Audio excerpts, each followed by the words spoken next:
Epcot is going to be the Disney World park to see in 2026, and today's ultimate guide is going to show you why, while also preparing you for theme park success.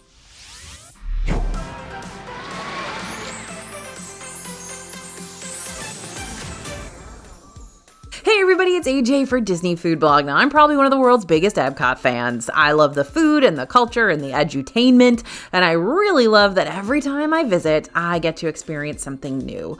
So today's ultimate guide is going to help you fall in love with this park just as much as I have, if that's possible, while also giving you the most recent updates and recommendations for visiting this internationally inspired park in 2026. I'm super excited for you. Let's go.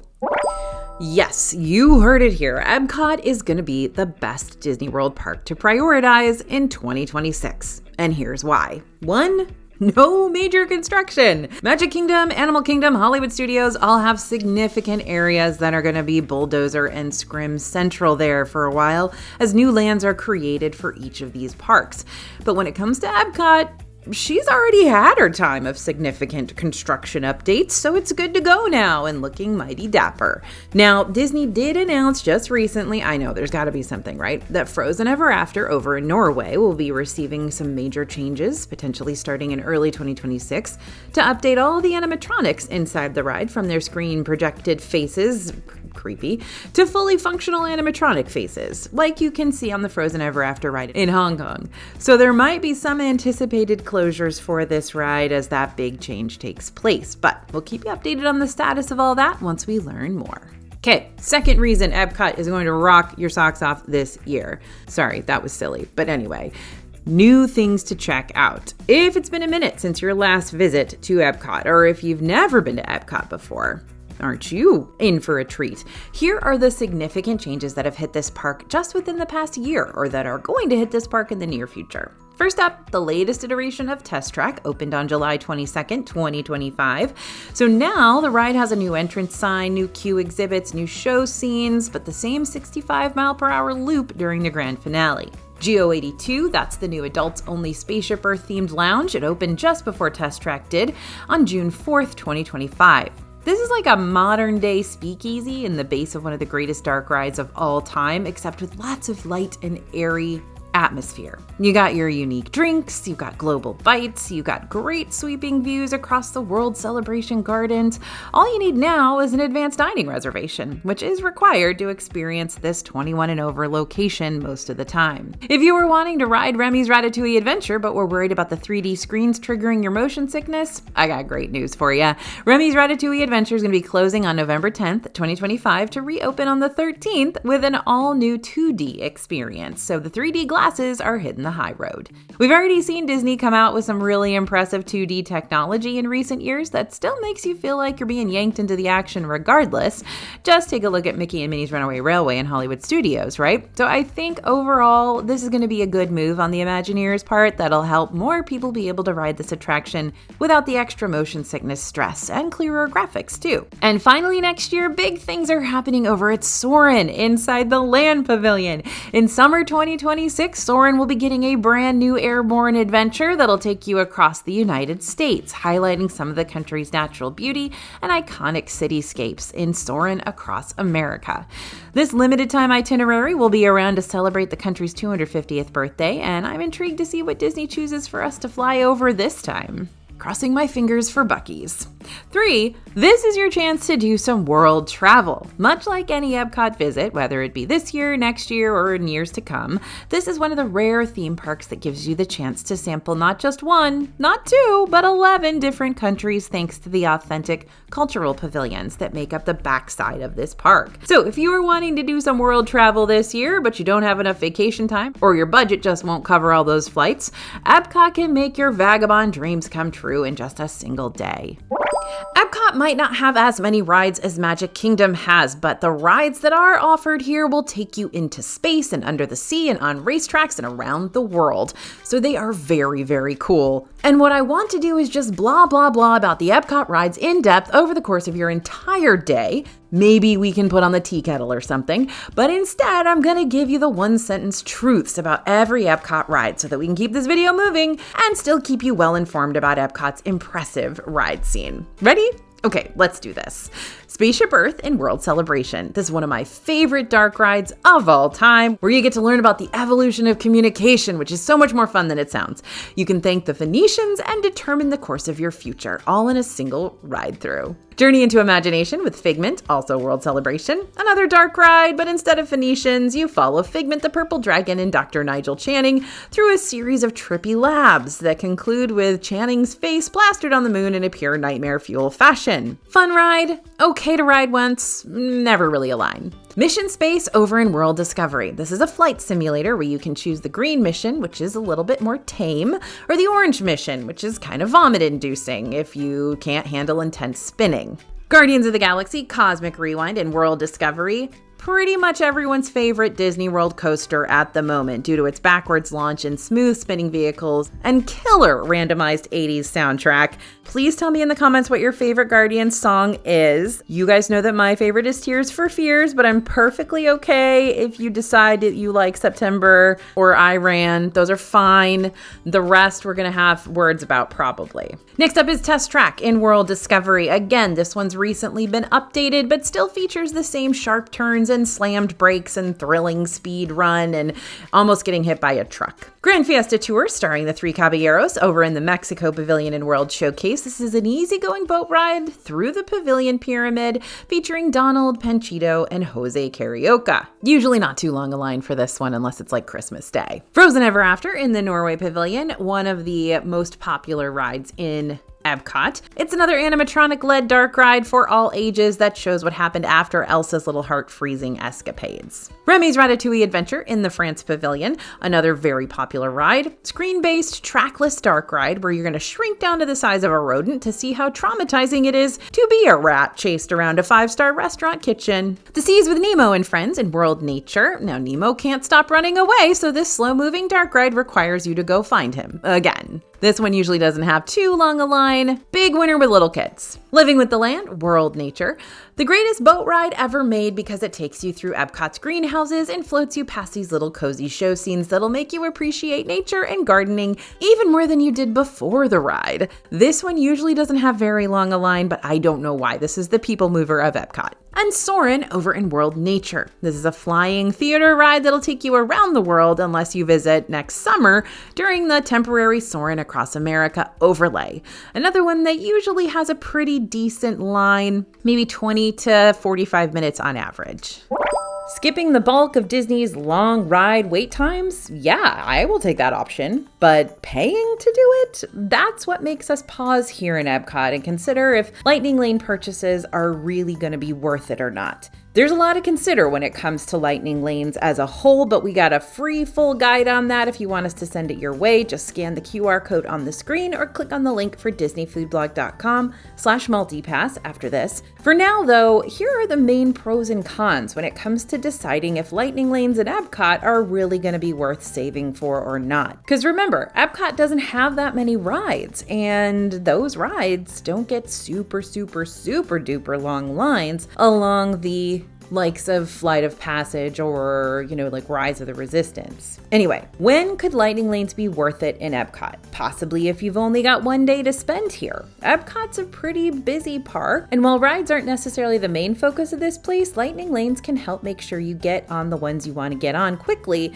while still seeing everything else you want to see here. You can pre-select up to 3 multi-pass Lightning Lanes before your visit, but from those Lightning Lane choices, you'll only be able to pre-select one ride from the Tier 1 category. Tier 1 options include Frozen Ever After, Remy's Ratatouille Adventure, and Test Track. Now, once you use a Lightning Lane during your park day, you'll be able to choose another immediately after that fact, and you can choose from any of the tiers. So there's still the chance that you'll be able to pick up another one of these Tier 1 options on the day of your visit, subject to availability, since tiers are only a thing when you're pre-selecting Lightning Lanes. But the Tier 1 option you pre-select should be the one you want to prioritize above all the others, since that'll be your guaranteed Lightning Lane option. Now, the next time a Lightning Lane is going to be worth it, and this is my personal use of a Lightning Lane on a regular basis, is the single pass option, right? There's one popular Epcot ride you're not going to find in the multi-pass lineup, and that's Guardians of the Galaxy Cosmic Rewind. Cosmic Rewind is so popular that it actually has its own a la carte Lightning Lane called a single pass, which you can purchase per person per ride through.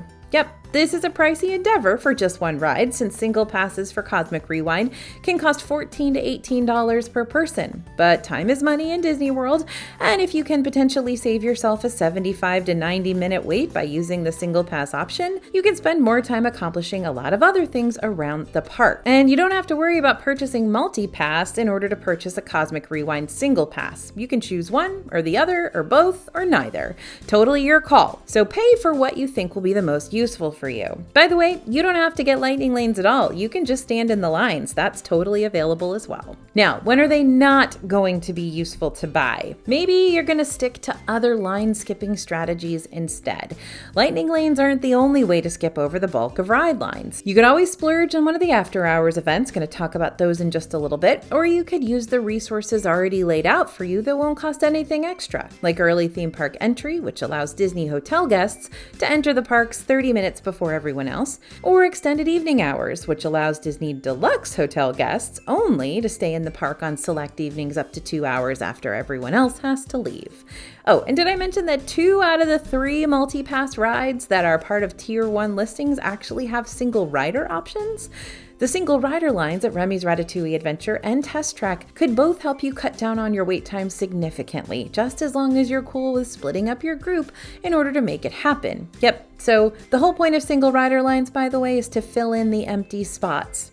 And so your group might be split up to fill in where there are seats available left by other groups. And it may not make sense to get lightning lanes if you just don't need them. Some Epcot rides can project lengthy wait times by the afternoon, but even if you don't use early theme park entry or extended evening hours, you might still be able to knock those out just fine by entering the park right when it opens or hitting up the queues around the time that Epcot's nighttime show Luminous is getting ready to dazzle the place. Not to mention, there are many Epcot rides that typically don't have long waits to worry about anyway. Grand Fiesta Tour starring the Three Caballeros, Journey into Imagination with Figment, Living with the Land, and several others too tend to keep waits below 15 minutes on an average crowd level day. So even without a lightning lane, you're more than likely to be able to hit up these rides just fine regardless. Unless, that is, you're visiting around a peak travel season, like close to Christmas and New Year's, then lightning lanes might still be the way to go if rides are truly a priority for your group.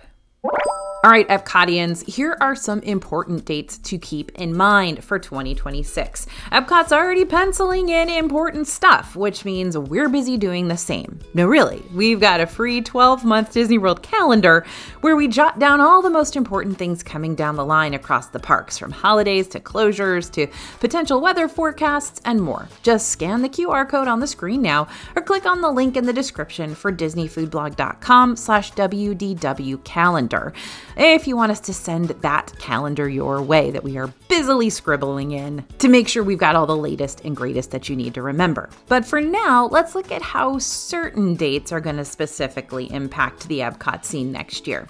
So first, the Epcot Festival dates. While we don't know the exact dates for all of the Epcot festivals coming up next year, we can give you an idea of when they're going to be scheduled based on previous years, right? Now, warning, you're going to want to be cautious about opening Epcot dates since the festivals can get busy on opening day and opening weekend. And while Epcot festivals really add to the overall theme park experience here, thanks to the food booths and entertainment and limited time activities, I will admit that the times between Epcot festivals clear some of the park crowds. So if you care less about fests and more about light crowds, you might want to keep up with festival dates just so you can plan around them instead. At the time of this video's release, the only festival dates we know for sure are the ones for Festival of the Arts, which happen on January 16th to February 23rd, 2026. For the other 3 festivals, dates are still TBA, but in 2025, Epcot Flower and Garden Festival ran from March 5th to June 2nd, so it's going to be that March-June timeframe. Epcot Food and Wine ran from August 28th to November 22nd, and Epcot Festival of the Holidays ran from November 28th to December 30th. Now let's talk Run Disney races. If you're not already familiar with Run Disney, these are the big races where thousands of people come to run 5 and 10Ks and half marathons and marathons across Disney World property. While the races usually finish before the parks open, traffic patterns can change due to road closures, and there will be significantly more people flooding into all the parks than usual. Here's what the Run Disney race schedule looks like for 2026. Another thing to keep in mind about the Run Disney races is that more people coming to the parks means more hotel rooms being booked up faster, especially since the race dates are posted about 9 months in advance of the races. So if you're planning to visit around this time, make sure you start booking your hotel rooms as soon as you can. I once had a horrible situation where I had a flight canceled and I needed to stay an extra day in Disney World. Not a horrible situation, but what was horrible is that it was a race weekend and there were like no hotel rooms available. It ended up being really great because the only hotel room that the Contemporary had available was like a mega suite and they put me in it for the one night, which was awesome. But yeah, that was wild. I couldn't believe that there was just nothing available. And after hours events. So after hours are coming back to Epcot in 2026. After Hours is a separately ticketed event where you can enjoy park attractions for 3 hours without a lot of lines after the parks close for everyone else. It is literally so empty in there that it's almost creepy. And guess what? Ice cream, novelties, popcorn, and select drinks are included too, so hit up those snack carts like your life depends on it. After Hours will be returning on select nights from January 22nd, 2026 to September 24th, 2026. The event begins at 9:30 p.m. and lasts for 3 hours, ending at 12:30 a.m. But guests with tickets for the event can enter the park as early as 7 p.m., even without general admission. That way you can still watch the luminous fireworks. Okay, I am all for keeping with the times and keeping things hip and groovy and trendy. I know I can barely say that with a straight face too, but seriously, if you want to eat at the Epcot restaurants that are new and popular and or my personal favorites, then these are the ones you'll want to keep on your radar in 2026. The new ones. Okay, we'll start with those. Geo82. Now, much like I mentioned at the start of this video, Geo82 gives you time to relax in a sleek setting and soak in the moment amongst fellow Disney adults and travelers.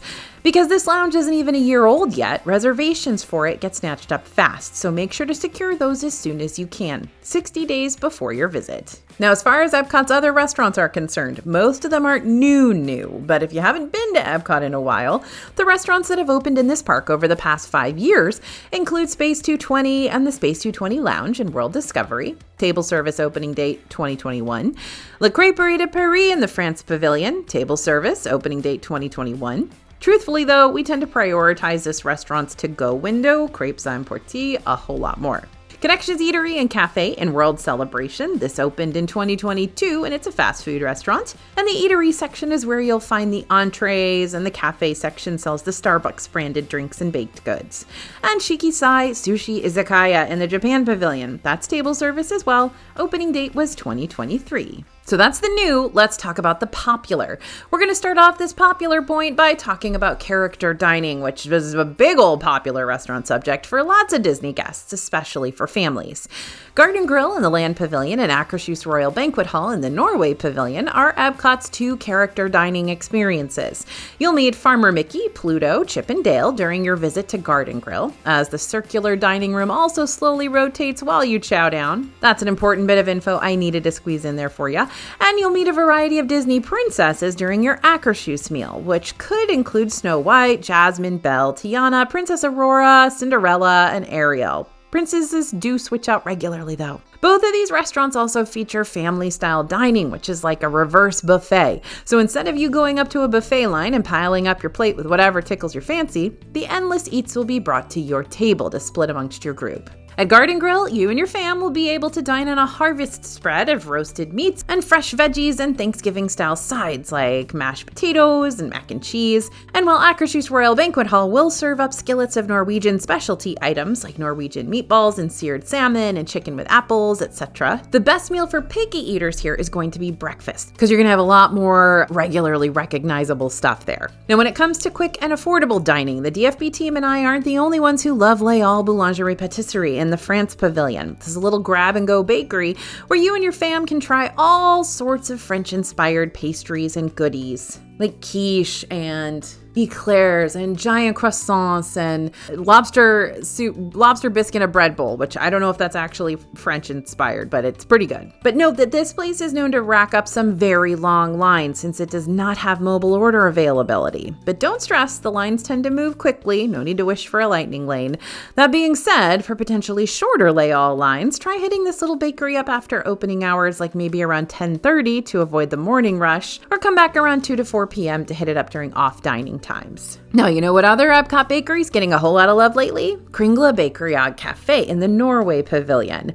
A part of its resurgence in popularity is thanks to the brand new cold brew coffee that just popped up on the menu here, the Cold Crumb, which is a drink inspired by one of the most popular pastries in their display case, the school bread. The Cold Crumb is made with coconut-flavored Joffrey's cold brew coffee, vanilla custard cold foam, and coconut fancy. So pair that bad boy with a school bread pastry and you'll be in coconut custard heaven. Then again, you can always stick with those classic Kringla Bakery coffee drinks and grab the Christoph Cafe instead, made with frozen coffee chocolate sauce, and garnished with coffee chocolate crunch. There's also a boozy version of this drink if you're interested, called the Frozen Viking Coffee, which adds Bailey's Irish cream and Kimura coffee liqueur to the mix. Now, one of my favorites right now at Kringla, though, is that incredible cinnamon roll with orange icing. That thing is wild. Okay, Kabuki Cafe, right outside the Japan Pavilion. This has been amping up its shave ice game lately. Not only can you get authentic kakigori shave ice here with syrup imported from Japan, but you can also load your shave ice up with additional toppings like sweet milk and coconut cream, pineapple cream, strawberry cream, mandarin, and orange. And you can supersize your kakigori too. Plus, for all you adults out there, Kabuki Cafe also serves boozy sake slushy options with flavors like blood orange and coconut pineapple, blackberry, and violet.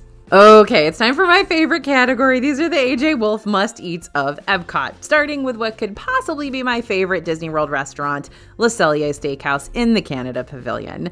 Steaks and cheesy beer soup and poutine, it all speaks to my heart. And while this is a signature restaurant, it also features an a la carte menu, so you have the freedom to pay for the items you actually want instead of being forced to pay for an appetizer, entree, and dessert, whether you want 3 courses or not. Now, I do love the poutine in Le Cellier. It's one of my very, very favorites in the world, but if you're looking for a cheaper option for poutine, go to Refreshment Port. This is only steps away from the Canada Pavilion, and it also tends to rotate out its poutine options to go along with the most recent Epcot festival. But even if you're here during non-festival times, you should at least be able to order the classic gravy and cheese curd poutine combo all year round.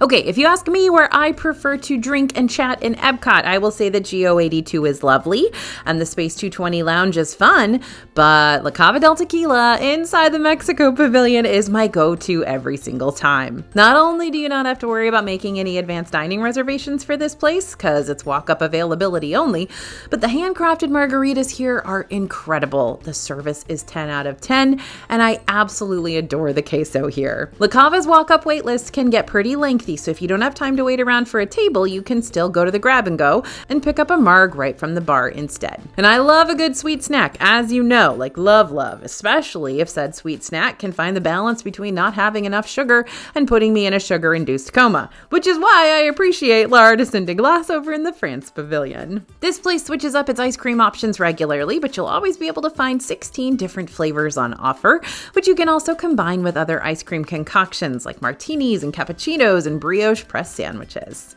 And it's not truly an Epcot trip for me if I don't mobile order a bunch of stuff over at Caramel Kusha in the Germany Pavilion, at least once. From butter bars to cupcakes to thick old caramel cookie sandwiches, you're gonna find so many freshly made treats packing out the display cases here.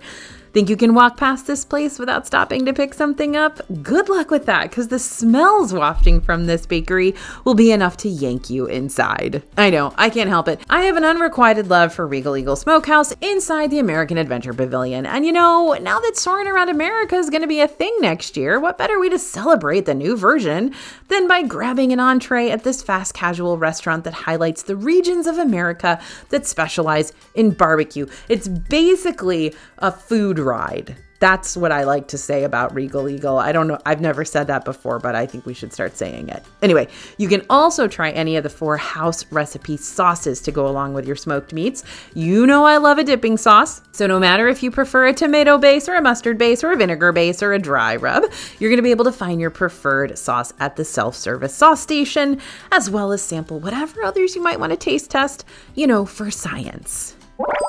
Now, we talked about the Epcot festivals briefly earlier in our little calendar section, but they didn't get their due. This is really a huge deal for Epcot.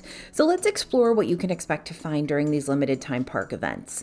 Because Epcot festivals can get so in-depth and really change the way you approach your entire visit, we've created full festival guides that we regularly update over at dfbstore.com every time a new festival comes around. We've even got festival guidebook bundles that'll give you the latest festival guide plus our DFB guide to Walt Disney World dining at a super discounted price, which you can apply an even bigger discount to by typing in code YouTube before you check out, because that's an exclusive discount for you guys. But for now, let's go over the key items you're going to find at every Epcot festival, and then you can check out the details like specific food items, performance artists, recommendations, festival-specific extras, and more when you pick up one of those festival guides in your own time. Deal? Deal. Starting, of course, with the food booths. Sometimes they're brand new, sometimes they're a returning favorite, and sometimes, well, food booths disappear completely and make us wish we'd appreciated them more when we had them. But no matter what the case may be for the food booths at the Epcot Festival you'll be attending, you can easily build an entire meal around just snacking around Epcot's various booths alone. Most festival foods can be found around the booths sprinkled throughout the World Showcase Pavilion, but you'll also get a few straggler festival food options across some of the other Epcot lands as well, like the festival favorites over in World Celebration, or the booths that might pop up near Test Track like we've seen for the Fry Basket that likes to show up for food and wine, or even on the menus for permanent quick service spots like Sunshine Seasons in the Land Pavilion and Connections Eatery in World Showcase. Everybody wants to get in on the festival action and those snack strategies. Along with the food booths, Epcot's free passport tasting booklets will include some sort of food crawl challenge for you to take on, if you so desire. And to participate, you'll buy any of the 5 featured dishes in the crawl, and then once you've collected the 5 corresponding stamps, you'll get a special prize, usually another snack. Some of these crawls can be quite hefty though, especially the holiday cookie stroll during Festival of the Holidays, which will have you eating so many cookies you'll be bouncing off Spaceship Earth itself from the sugar high.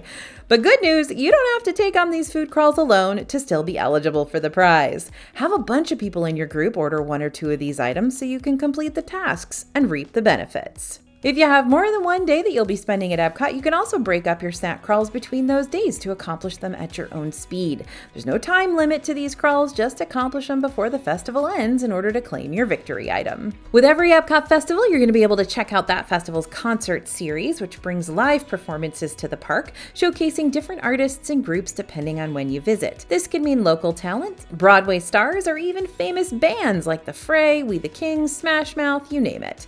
While some of those performances might not have too much demand, so you'll be able to walk up and find a seat in the America Gardens Outdoor Theater right before showtime, other performances have a much greater demand and could book up solid before you find a seat.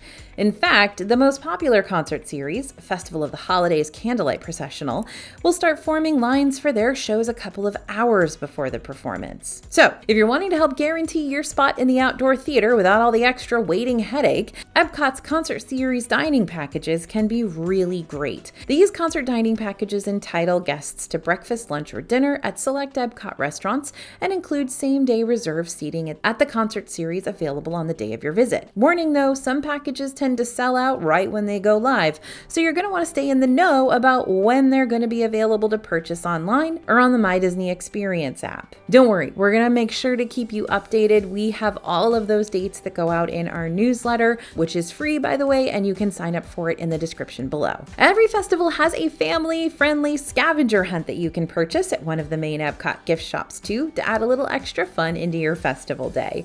Each game is going to send you on a hunt to go find certain characters hiding out around the different pavilions, and once you find them all and complete your game board, you'll be able to redeem it for a cute prize like a mini cornhole game or a cute Disney themed bowl or something like that. Afraid you won't get the entire game done by the end of your Epcot day? Don't sweat it. You already paid for it, so you can always pick up your prize right when you buy the game board instead. Now, if you want to take home some festival souvenirs, each fest has very specific merch items, like spirit jerseys and ears and pins and bags and you name it. You'll only be able to pick them up during that specific festival's time frame, unless of course you find overstock of these fest items at one of the Disney stores or character warehouses in the future, but that's a whole different topic for another day. Along with fest merch, be on the lookout for other specialty items that pop up during these sometimes too, like custom artwork signed in person during Festival of the Arts, or different plant or garden accessories found during Flower and Garden.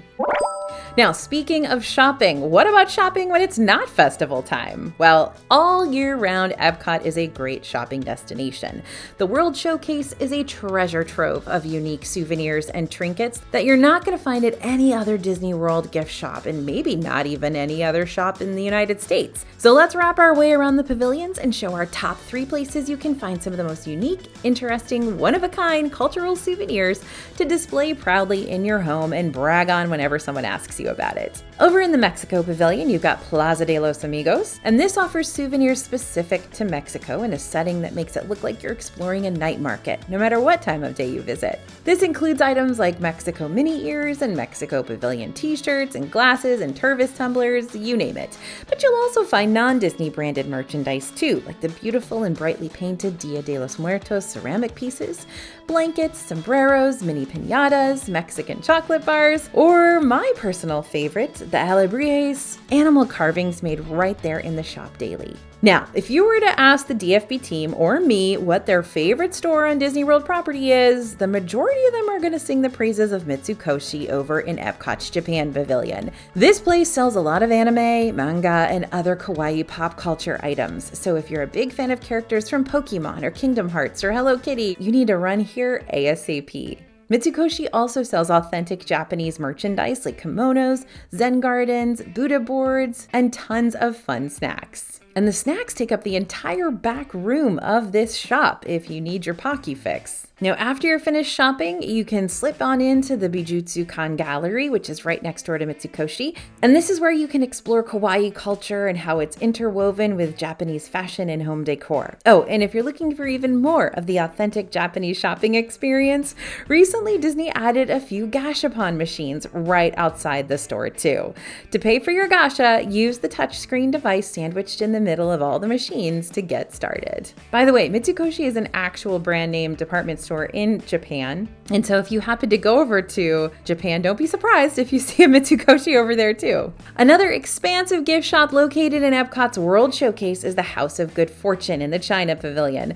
This wraps around the back section of the China Pavilion and has some of the most affordable souvenirs on property. I claim this from personal experience because I've gotten Chinese medicine balls and license trays and hidden box figures that range from $1 to $8, and I've also even gotten clothing here that has been incredibly reliable, useful, and gorgeous. But one of the most unique aspects of this shop is the Buddha offering area at the front, where guests can place quarters and dollars in the Buddha's lap, representing good karma and vibes, hopefully for the rest of their Disney World vacation. In the winter, around the time of Chinese New Year, the House of Good Fortune also receives exclusive Disney-themed New Year's items. So if you're looking to celebrate, this store will hook you up. From fireworks displays to the most rockin' janitors you know, here are the shows and entertainment offerings you can find around Epcot, from the most well-known to the least. Of course, your most popular show is going to be Luminous, the Symphony of Us. This is Epcot's fireworks show that happens once each night above World Showcase Lagoon. As long as you got a clear view of the lagoon, it doesn't matter which pavilion you're watching the show from. You should be able to see the bulk of it just fine. But if you'd like VIP fireworks seating for the show to enjoy a nice meal and a crystal clear view, check out the fireworks dining packages available for Rose and Crown in the UK Pavilion, Spice Road Table in Morocco, and the brand new Geo 82 as well. Next, each evening after the sunset, Spaceship Earth is transformed with beautiful lighting effects set to music.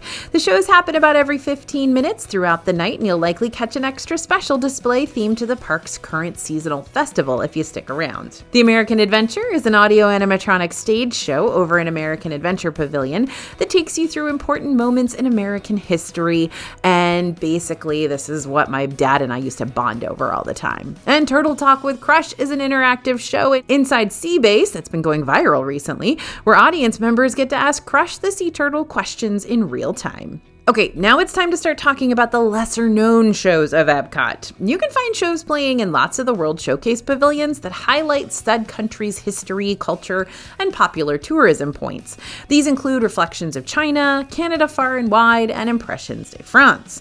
Note that Impressions de France only happens at the very start or in the last hour or so towards the end of the day, inside Palais du Cinéma. During the rest of the day, this theater plays a Beauty and the Beast sing-along instead. Speaking of World Showcase, lots of the World Showcase pavilions love to add an extra bit of musical or acrobatic streetmosphere to their respective countries, so be on the lookout for pop-up performances throughout the day. The Disney and Pixar Short Film Festival is an 18-minute experience backed by the Imagination Pavilion that plays 3 back-to-back Pixar short films using 3D effects. The Jammers are streetmosphere performers who use trash cans and lids and brooms and several other cleaning tools to lay down high-energy percussive beats. And when it comes to the most underground show in all of Epcot, I'd probably have to give that reward to Awesome Planet, which is hiding out on the second floor of the Land Pavilion. This is a 10-minute film that shows off, well, our awesome planet and why it's so important for us to take care of it. It's also a nice place to take a break in the AC with little to no crowds if you're searching for a place to take a quick breather. Okay, good news. You've got several chances to meet and greet with characters outside of the character dining restaurants in Epcot, and here's a comprehensive list of where you can meet different characters, which I'll sort based on how frequently you'll be able to find them in other Disney World parks too. Note though, check the My Disney Experience app for more specific meet and greet times as well as more precise meet and greet locations. So these characters are pretty common. You're going to see them in every Disney World park, so you don't necessarily have to prioritize them on an Epcot day. If you're wanting to meet the Fab Five, Mickey and friends hang out daily in Communicore Hall. But you can also meet Disney pals near Epcot's main entrance. Characters here vary, but most often you'll find Pluto and Minnie and or Goofy. Every now and then, Epcot will surprise us with 2 more great spots to find characters that won't always be listed on the My Disney Experience app, and that's toward the International Gateway and World Showcase, tucked between the United Kingdom and France pavilions, and near the American Adventure Pavilion. In the past, we've seen pop-up characters like Daisy, Pluto, several other faces too, so be on the lookout just in case they make an appearance during your visit. Now, these next characters appear in 1 or 2 other parks, but they're relatively uncommon. But you're gonna find them appear regularly in Epcot. For instance, when it comes to the Disney princesses, Moana likes to hang out in World Nature near the Journey of Water inspired by Moana attraction, which makes sense. Anna and Elsa take up residence over in the Royal Summer House in the Norway Pavilion. Snow White hangs out near Germany by a little stone well. Belle and Princess Aurora tend to pop up around the France Pavilion, and Jasmine has a little meet and greet spot tucked into the Morocco Pavilion. Meanwhile, over in the UK, you'll see a few other more uncommon characters out and about, like Alice and Mary Poppins, and sometimes Winnie the Pooh. Now, these rare characters are only in Epcot. If you want to meet and greet with the following, the only place you'll be able to see them in Disney World during average park days is right here. First, there's Figment, who you'll find inside the Imagination Pavilion. Star-Lord hangs out near Guardians of the Galaxy Cosmic Rewind. Again, makes sense. Donald Duck isn't exactly a rare meet and greet character, but the only place you'll be able to meet him while he's wearing his Three Caballeros attire is outside Epcot's Mexico Pavilion. Mulan tends to keep to the China Pavilion, not too far away from the Temple of Heaven. And Asha from Disney's Wish film makes occasional appearances over at the World Showcase Plaza Gazebo. Now, aside from Epcot's many rides and restaurants and shows, here are some other things this park has to offer that don't fall into those specific theme park categories, but we still want you to know about. In 2024, World Celebration welcomed new park areas like the relaxing World Celebration Gardens and a brand new festival area called Communicore Hall and Plaza, which rotates out new exhibits and entertainment with each festival. Journey of Water, inspired by Moana, was also added to the Epcot family in 2024. Giving you the chance to explore an interactive trail that lets you play with magical living water through an immersive self-guided walkthrough area. Sea Base has been around for a while, but I think many folks tend to overlook just how cool it is that you can basically explore a giant aquarium setting inside Epcot for no extra cost. You can take advantage of this one after you get off the Seas with Nemo and Friends dark ride, or just come on over to Sea Base and skip the Nemo ride entirely if you'd prefer. You don't have to ride the Nemo ride in order to explore the aquarium, but the ride will spit you out at Sea Base once it wraps up. Speaking of underrated offerings, the World Showcase has restaurants and shows and gift shops aplenty, but don't forget to seek out those cultural exhibits and galleries that could be hiding out across the different pavilions too.